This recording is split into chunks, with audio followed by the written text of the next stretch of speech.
...29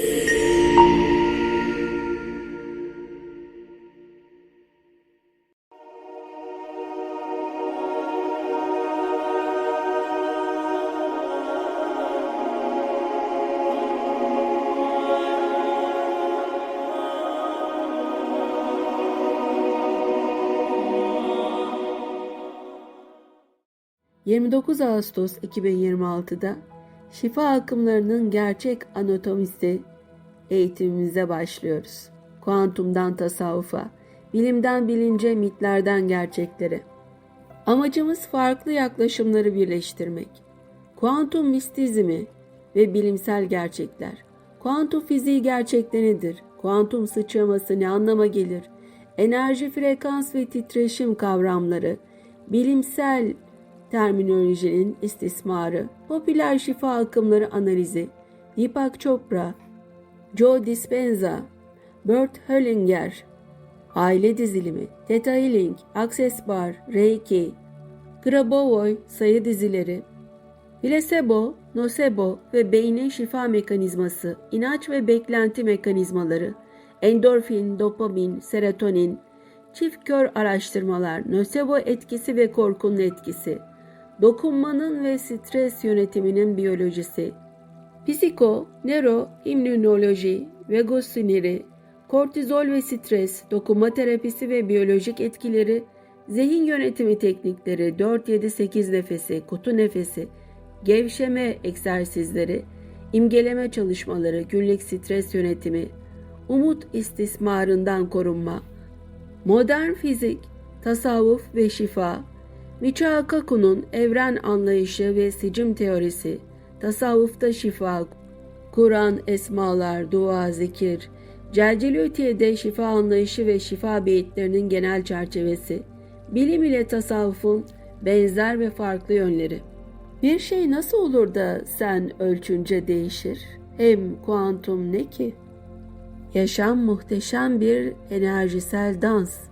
Frekansların uyumu, birleşmesi, çatışması, iç içe geçmesi, aşağı yukarı, sağa sola, zıt yönlere dalgalanmasının dansı. Filtrelenmiş gerçeklik nedir? Sorgula, keşfet. Merakının, korkunun üstesinden gelmesine izin ver. Kalbinin unutkanlığından, bana seni gerek, seni demeye nasıl geçersin? Sonsuz bir olan zar atar mı? Kuantum dediğin yalan dünya simülasyonunun açıklaması. Her eğitimde farklı sırlar açıyoruz. 29 Ağustos'ta yine bilinmeyenleri açmaya davet ediyorum. İlim ilim bilmektir, ilim kendin bilmektir. Sen kendini bilmezsen bu nice okumaktır. Rüyalar. Biraz farklı gözle bakalım rüyalara. Rüyalarını yorumlayabiliyor musun? Ya da rüyanın ne olduğunu biliyor musun? Rüya nedir diye bakmadan önce insanın gerçekte ne olduğuna dair nasıl bir fikir var hepinizde? Dışsal veya fiziksel insan, robot, giydiği paltodan daha fazla insan değildir. Fiziksel insan, gerçek iç insanın veya ruhun fiziksel evrende kendini ifade ettiği bir araçtır. Rüyalar, ruh ve beden arasında bir ayrım sağlar. Duyular uyuşuk hale gelir gelmez, içsel insan dışsal olandan çekilir. Bunu sağlayan 3 farklı yol var. Birincisi doğal uyku, ikincisi hipnoz veya trans gibi indüklenmiş uyku hali, üçüncüsü ölüm. İlk ikisinde insan fiziksel bedenini yalnızca geçici olarak terk etmiştir.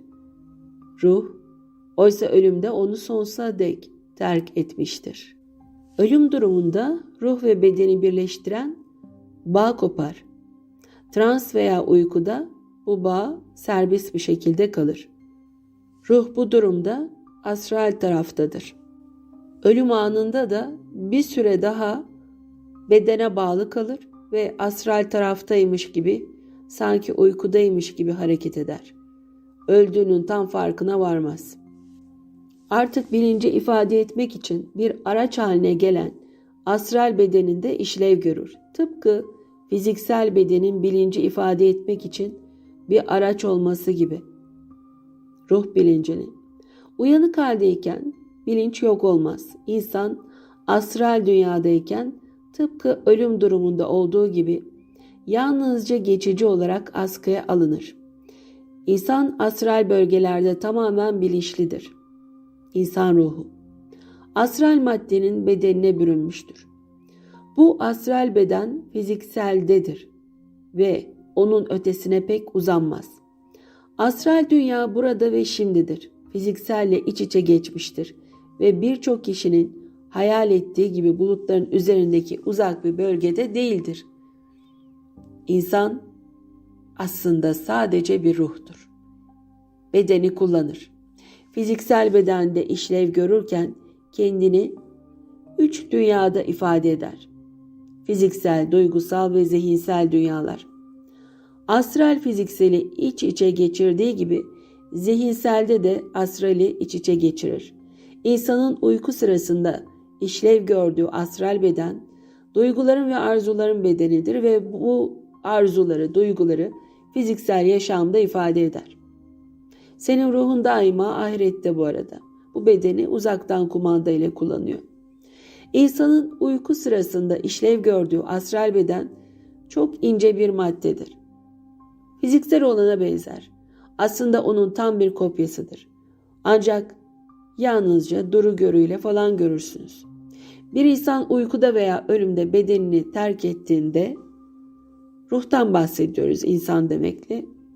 Ruh fiziksel yaşamın yorucu günlük zahmetine katlanabilmesi için dinlenmesi lazım.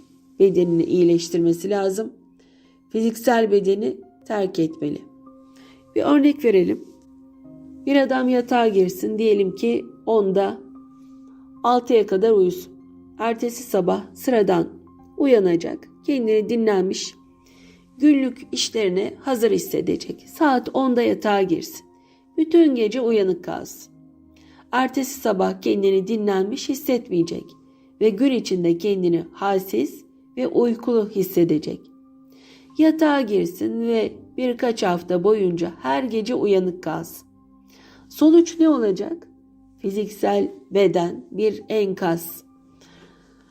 Şimdi ben de geceleri uyumadığım için sonuçta alışıyorsun ama bir süre sonra o kadar da enkaz olmasa da oluyor. Ama normalde olur. Yatakta aynı miktarda saat yatsa da doğal uykusunu almadığı sürece kendini iyileşmiş, dinlenmiş hissetmeyecek. Bu ancak ruh fiziksel bedenden çekildiğinde gerçekleşebilir.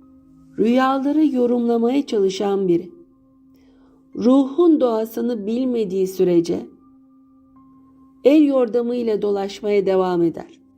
Aklınıza şu soru gelebilir.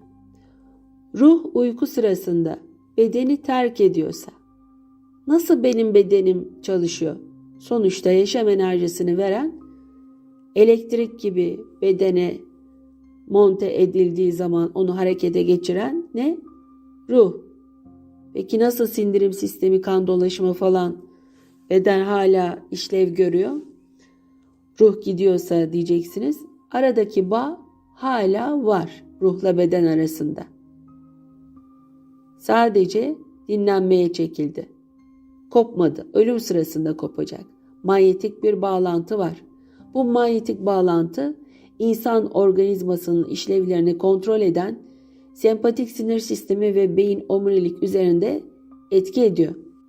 Uyku sırasında ruh bedenin hemen yanında da olabilir ya da evrenleri dolaşabilir. Astral olarak. Manyetik bağlantı mesafeye bakılmaksızın hala mevcut. Fiziksel bedeninden ne kadar uzakta olursa olsun. Deyim yerindeyse düşünce hızıyla ona geri döner. Çünkü düşünen ruhtur. Beyin sadece ruhun bir aracıdır. Farklı rüya türleri var. Mesela fiziksel uyaran, fiziksel beyine gerçekmiş gibi görünebilecek belirli konuların doğrudan izlenimi olabilir. Odadaki bir kitabın, resmin veya herhangi bir eşyanın düşmesi, uyuyan kişinin ateşli silahlar rüyası görmesine neden olabilir. Bir asker savaş alanı rüyası görebilir. Soğuk bir gecede üstündeki yatak örtülerini atan bir kişi kar veya buz rüyası görebilir. Uyuyan bir kişinin odasındaki musluktan sürekli su damlaması yolcu treni rüyası görmesine sebep oluyor mesela birinin. Başımızın üstünden sürekli gelen ayak sesleri, fırtına rüyalarının nedeni olabilir. Ayrıca uyuyan kişinin fiziksel ve zihinsel ortamlarını da hesaba katmalıyız. Bilinçaltı hafıza ile ilgili rüyalar. Bilinçaltı hafıza belirli rüyaların doğrudan nedeni olabilir. Zihin belirli şeylere odaklandığında uyuyan kişi hayatını hayalet gibi tekrar tekrar gözden geçirir. Günlük hayatının deneyimlerini yaşar. Peki egosal rüyalar? Uyuyan kişiye çoğu zaman kendi yararına bazı maddi şeyler öğretir ve bu şeyleri uyanıkken avantajlı şekilde kullanabilir. Ancak rüya fenomenlerine genellikle beynin halüsinasyonu olarak baktığı için insanlar birçok altın fırsatın parmakların arasından kaymasına da önemsemediği için izin verir. Maddeci beyin ruhun şeylerini kavrayamadığı için geçmiş yaşamlarımızın tüm bilgisi ve çöpü dakikalarca kaldığı bilinçaltında depolanır. Hafıza yalnızca bilinçaltının uyanışıdır. Zihinde derin bir etki bırakan uzun ve unutulmuş bir olay rüyalarda bilinçli duruma sızma eğilimindedir. Hastalık zamanlarında veya kişinin canlılığı düşük olduğunda geçmişin rüya resminin kişinin uykusunda çok belirgin bir rol oynaması olabilir. Çocukluk ve uzun süredir unutulmuş sahneler sıklıkla ortaya çıkar ve sanki sadece bir önceki gün olmuş gibi gerçek hakiki görünür. Geçmiş yaşamların eylemleri bile bilinçaltına gelebilir. Hiçbir utanç duygusu olmadan. Yarı çıplak koşma rüyaları, önceki bir varoluşun hatırası olabilir. Yüksek bir uçurumdan veya ağaçlardan düşmek, bazı vahşi hayvanlar tarafından kovalanmak, geçmişte olanlarla alakalı olabilir. Telepatik rüyalar veya düşünce aktarımı telepatisi bilinen ve yerleşik bir gerçek. Herhangi bir madde araç olmaksızın zihinler arasındaki bağlantı. Genellikle bir kişinin gönderici, diğerinin ise alıcı olarak hareket ettiği basit bir yöntem.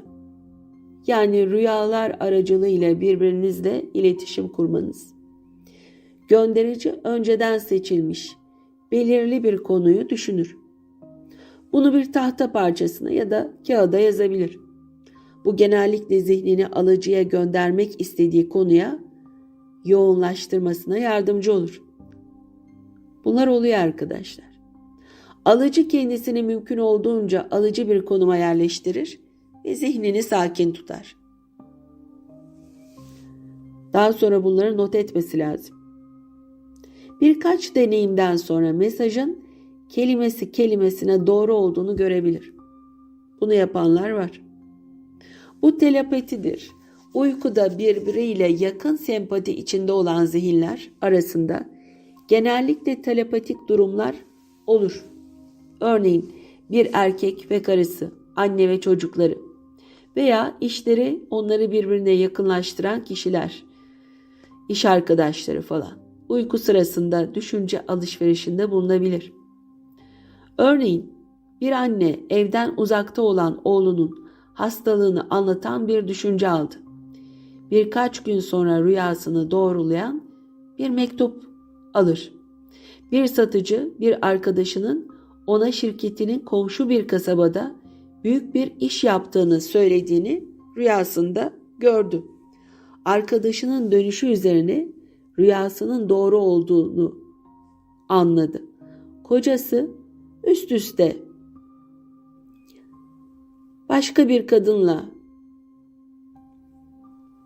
evine döndüğünü gördüğünde onu yılın sonbaharının başlarına kadar beklemiyordu mesela. Onu ilkbaharda rüyasında görüyor. rüyasından sonraki 4. sabah beklenmedik dönüşünü anlatan bir mektup alıyor. Bunlara sözde telepatik rüyalar denir ve genellikle yaşayan insanların zihinlerinden gelir. Mesela eşini aldatan birisinin aldattığını telepatik olarak görebilirsin. Ya da başka şeyleri, olmadan önce olayları. Ayrıca bu cinli varlıklar gibi varlıkların telepatik bağlantısı mümkün olsa da egonun uyku sırasında astral dünyada yaşadığı gerçek astral deneyim, egonun fiziksel planda gerçekte var olmadığını bildiği uzak manzaraları, vizyonları gördüğü gerçek astral deneyim. Örneğin ölmüş yakınlarınızla iletişim kurmak, kaybolan ve çalınan malları geri almak, tehlike veya ölüme yaklaşmak gibi gerçekte olan belirli bir şeyin ön sezilerini almak. Mesela ben ailem ölmeden önce farklı paralellerde bile ölümlerini gördüm. Sonra burada sırayla aynı şekilde öldüler. Sırayla. Bunun gibi daha pek çok şey. Burada genel bilgi veriyorum arkadaşlar. Kendi deneyimlerim biliyorsunuz çok fazla. Bazen de semboller görürsünüz. Çünkü semboller ruhun gerçek dilidir. Kutsal geometri. Rüyalarınızdaki sembollerin anlamını nasıl yorumlayacağınızı bilmek önemli. Gerçek bir astral deneyim olan sembolik bir rüya, yalnızca rüyayı gören tarafından yorumlanabilir. Çünkü bu rüyaları kendiniz yorumlayın mümkünse. Ya da gerçekten emin olduğunuz kişiye yorumlattırın. Çünkü söz büyüdür. Birinin ağzından bir şey çıkar, olmayacaksa da olacağı gelir. Kendiniz anlamaya çalışacaksınız sezgisel olarak. En doğrusu budur. En çok görülen uyarıcı rüyalar ölümle ilgilidir. Ben sürekli sorgularım. Soruların da cevapları hep vizyoner olarak geldi çoğu zaman. Telepatik olarak da geldi ama çoğunluk rüyalarda böyle gösterirler acayip bilgiler. Sabahleyin de kendime geldiğim zaman da onları kaleme alırım. Çoğu zaman da size anlattım. Tabii ki anlatmadığım şeyler de var. Hazreti Yusuf'un rüyalarla ilgili ilmini biliyorsunuz. Babasından da aldığı bilgiyle Hazreti Yakup'tan. Bunları size eğitimlerde de anlatıyorum. Burada bu kadarla kapatacağım. Benim de rüyalarla ilgili ilmimin iyi olduğunu düşünüyorum. Belki daha detaylı başka kayıtlar da yaparız. Videolarda ya da eğitimlerde anlatırız. Ama lütfen rüyalarınıza çok önem verin. Tekrar ediyorum, en iyi yorumcu sizsiniz. Kendinizle alakalı yorumları başkasına yaptırtmayın. Çünkü yaratıma geçirtirsiniz. Uyarı niteliğinde olan rüyaları da ciddiye alın ve ailenizle ilgili olanlar ya da çevrenizle ilgili olanlar konusunda uyarıda bulunun. Kader niyete göre de değişir. Kötü bir olay olmadan önce öyle bir iyilik yaparsın ki rüyanda görürsün belki, birden gidişat değişebilir. Ölümün saati vardır ama iyilik ömrü uzatır. Bu da biliniyor. Bu sebeple "Ya Rabbi" dedi, "hakkında kesin bilgim olmayan şeyi istemekten sana sığınırım. Eğer beni affetmezsen, bana merhamet etmezsen her şeyi kaybedenlerden olurum." Hud suresi 47. ayet. Her zaman duan "Ya Rabbi, senden sana sığınırım" olsun. Daha gidilecek çok yolumuz var. Allah hazmını versin.